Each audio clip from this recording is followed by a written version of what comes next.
Ono osnovno zašto će se kandidati, odnosno odbornici Demokratske fronte boriti, su jednakost i ravnopravnost svih građana u Prijedoru. Ta nejednakost i neravnopravnost odnosi se uglavnom ovdje na povratnike, Bošnjake i Hrvate, a koja je najizraženija i najbolje se može vidjeti u preraspodjeli gradskog budžeta, ono od čega mi živimo. Većina vas nema informacije ni koliki je gradski budžet, ni gdje se troše sredstva iz istoga. Nema, jer odbornici koji su sjedili tamo nisu vam pružili te informacije. Zašto nisu pružili? Jer su učestvovali u toj diskriminaciji koju je sprovodila dosadašnja aktualna vlast sa DNS-om, odnosno gradonačelnikom Markom Pavićem na čelu. Budžet grada Prijedora iznosi u prosjeku godišnje 36 miliona maraka. 36 miliona maraka nije mala para. Iz tog istog budžeta za ove 4 godine izdvojeno je blizu 10 miliona maraka za putnu infrastrukturu. Vidimo puteve u Kozarcu. Ima jako puno novih kilometara asfaltiranog puta, ali sve to je urađeno novcima iz vaših džepova, ne iz gradskog budžeta. Također i na Mataruškom brdu. Moji Bišćani su skupili sami 465.000 maraka za asfaltiranje. Marke jedne nismo dobili iz gradskog budžeta. Za mjesne zajednice, evo vidimo ovaj dom ovdje. Hvala Bogu, izgleda dobro u odnosu na neke druge u porničkim naseljima. U protekle 4 godine 1.300.000 maraka je izdvojen iz gradskog budžeta za rekonstrukciju društvenih domova. Pitajte savjet mjesne zajednice Kozarac koliko je dobio para. I ko je sve ovo ovdje uradio? 1.300.000 maraka. Sada se ulaže 300.000 maraka u komadu, u paketu, društveni dom Marička. 150.000 maraka društveni dom Palančište. 200.000 maraka, sada nabrajam iznose koliko se ulaže u društvene domove u srpskim naseljima.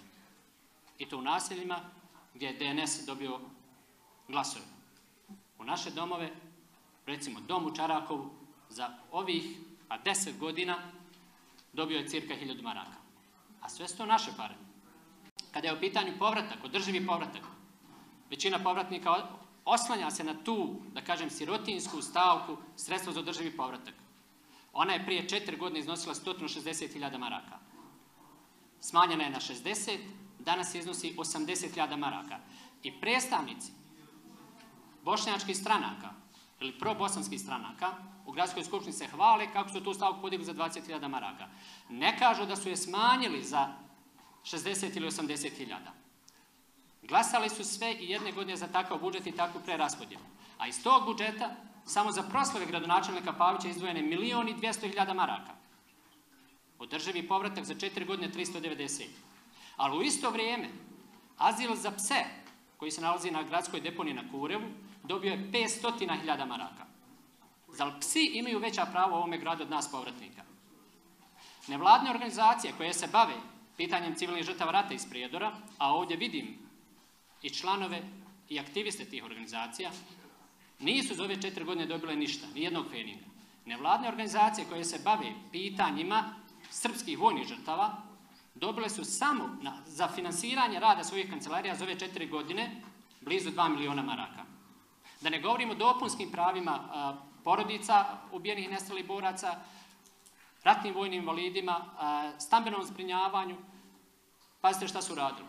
U okviru budžeta postojala jedna budžetska stavka gdje su tamo socijalna problematika, 3.000 maraka za nabavku udžbenika za djecu u stanju socijalne potrebe po kriterijima Centra za socijalni rad. Neka naša djeca su konkurisala i ostvarivala to pravo. I oni se dosjete ukinuti tu stavku iz budžeta, ali kako će pomoći sada svojoj djeci?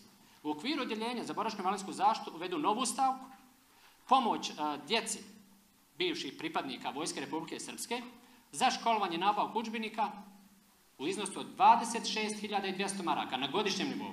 Samo da naša djeca ne mogu aplicirati na to.